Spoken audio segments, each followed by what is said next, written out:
Bonjour et bienvenue dans le webinaire de Califast. Dans ce webinaire, nous allons voir dans un premier temps les améliorations apportées sur le robot, en particulier le passage entre l'exécution automatique et l'exécution manuelle. Ensuite, nous allons aborder les évolutions développées pour les statistiques dans Califast, avec notamment les analyses de performance et la détection des risques. Nous allons aussi voir comment forcer l'exécution manuelle sur des scripts automatiques. Pour faire notre démonstration, nous allons utiliser un site d'e-commerce à Agriprix comme pour le webinaire précédent. Il y a un projet de Califast qui lui est attribué, sur lequel sont loguées des interventions ou tickets regroupés en livraison. Nous arrivons donc ici dans notre projet, sur lequel nous avons deux interventions propres à notre livraison. Nous prenons donc l'intervention ou ticket S8. En regardant les détails portés sur cette intervention, elle remonte le problème suivant. Un élément aurait un stock erroné.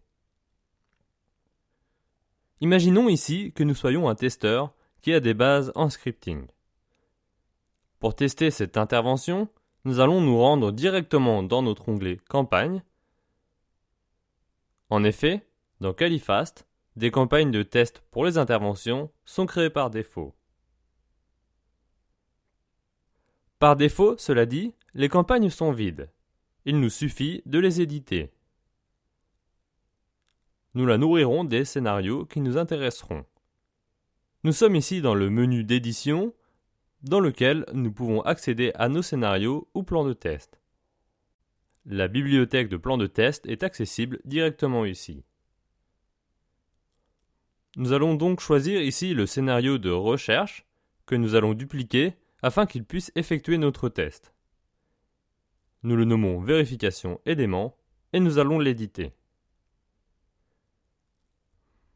Une fois sur l'écran d'édition, nous pouvons ajouter les fonctions disponibles ici sur l'écran de droite qui représente notre arbre de fonctions. Les fonctions dans notre arbre représentent les fonctionnalités de notre application. Les fonctions sont aussi scriptables pour automatiser les scénarios.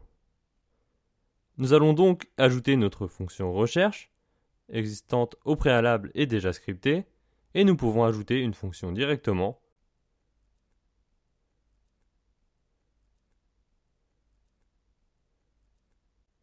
Nous ajoutons cette fonction à la fin du scénario. Aussi, nous allons éditer la notice par défaut, qui indiquera aux autres testeurs ce qu'il faudra faire lorsqu'ils exécuteront la fonction manuellement. Pour la notice, nous expliquons qu'il faut vérifier la présence de l'élément et en résultat attendu, nous expliquons que l'article devra être présent en stock. Puisque notre fonction n'est pas scriptée, nous allons dans un premier temps l'exécuter en manuel sur un device distant. Une fois que l'exécution se lance, nous pouvons voir la pile d'exécution se mettre à jour. Le scénario arrive ici sur l'étape manuelle. Nous pouvons effectuer l'action à la main à distance. Nous effectuons donc les clics demandés pour la vérification, c'est-à-dire vérifier que l'élément soit bien présent, et nous pouvons ajouter des screenshots et valider que l'étape se soit bien déroulée. Une fois ceci fait, nous pouvons voir le résultat de l'exécution manuelle avec tous les screenshots. Pour aller plus loin, nous allons scripter notre fonction. Pour ceci, nous allons sélectionner notre machine locale. Nous lançons l'enregistrement avec le bouton Record et notre IDE s'ouvre. Nous pouvons donc jouer les fonctions déjà scriptées ici et une fois que nous passons sur notre fonction sans script, nous devons retourner sur Califast qui nous demande quoi faire. Nous choisissons le record ici et dans notre IDE, nous pouvons passer à l'édition de script. Nous allons donc sur notre page de script pour la première instruction. Nous allons effectuer un clic sur le premier élément dans le tableau.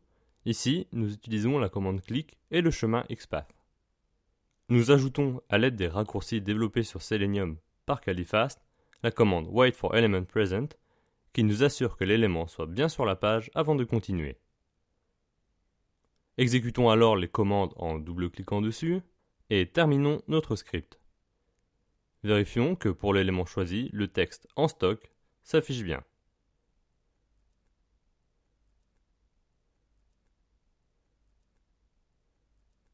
Ici, sauvegardons. Une fois ceci fait, nous pouvons lancer notre script sur deux devices distants, à savoir sur la Surface Pro 2 et 3 sur Firefox et Chrome respectivement. Nous voyons ici l'exécution se faire à distance et nous pouvons regarder ce qui se passe grâce au VNC ici. Les statuts d'exécution se mettent à jour et nous pouvons consulter le reporting. L'ajout important, c'est de pouvoir comparer des exécutions avec leur reporting en mettant en référence une exécution pour distinguer les écarts de performance. La fonction de référence se voit avec l'étoile sur laquelle nous cliquons. En cliquant sur les flèches ici, nous pouvons voir les différences entre chaque fonction et comparer les screenshots.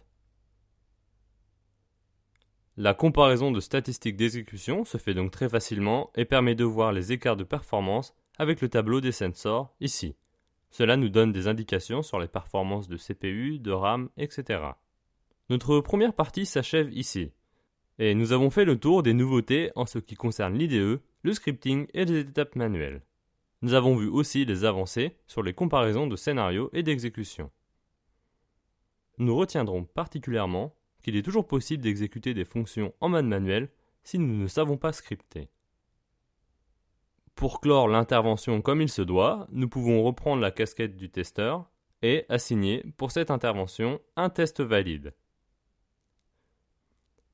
Passons maintenant à notre deuxième partie, pour laquelle nous allons voir les exécutions sur les statistiques des livraisons, ainsi que les comparaisons de performance et les exécutions semi-manuelles sur les fonctions à risque.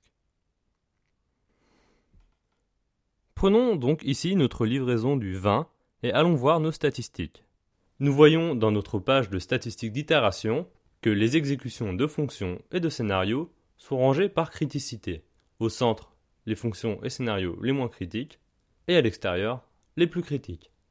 Les différents graphiques ici nous renseignent sur les fonctions impactées par les interventions et ici sur le résultat des exécutions des fonctions impactées dans la livraison, d'un succès variabilisé en vert ici à une absence d'exécution. Nous voyons aussi les statistiques et les données concernant les exécutions de fonctions. Nous pouvons donc exécuter un test de non-régression sur notre itération à distance ici sur notre Surface Pro 2. La fonction de création de compte prend un petit peu plus de temps, mais nous pouvons voir pour les fonctions précédentes les captures d'écran.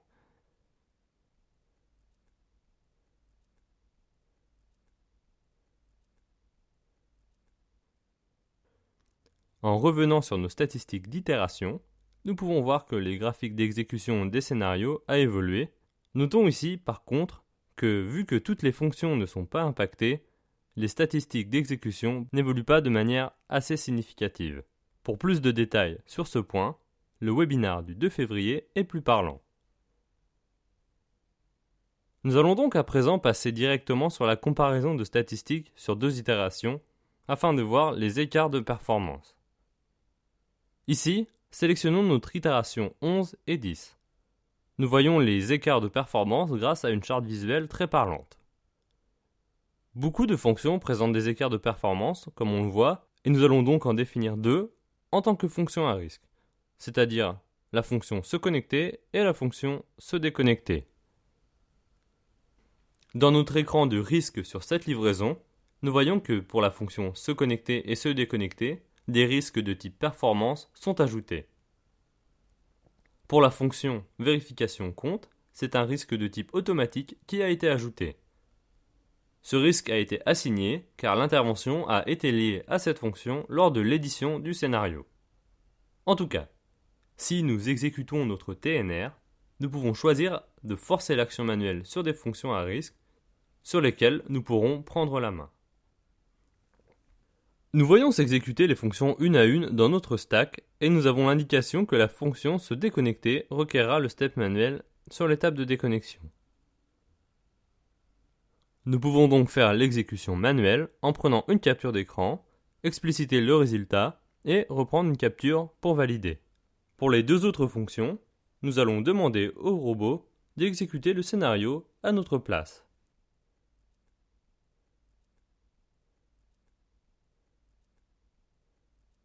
Nous voulions voir le jonglage possible entre l'exécution manuelle et automatique sur les fonctions qui présentent des risques, quel que soit le type du risque.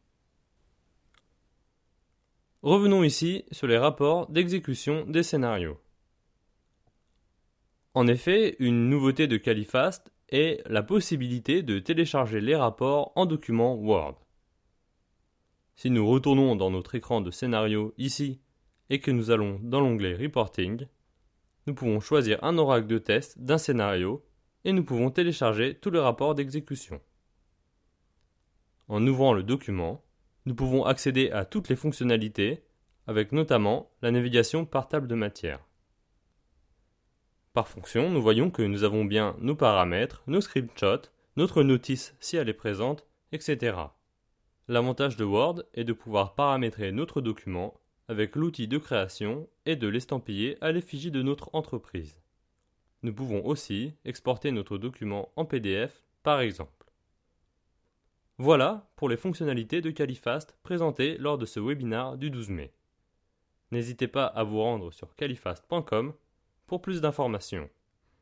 Contactez-nous ici si vous souhaitez essayer Califast, bénéficier d'une démonstration ciblée ou si vous désirez réaliser une preuve de concept. Merci de votre attention et à bientôt.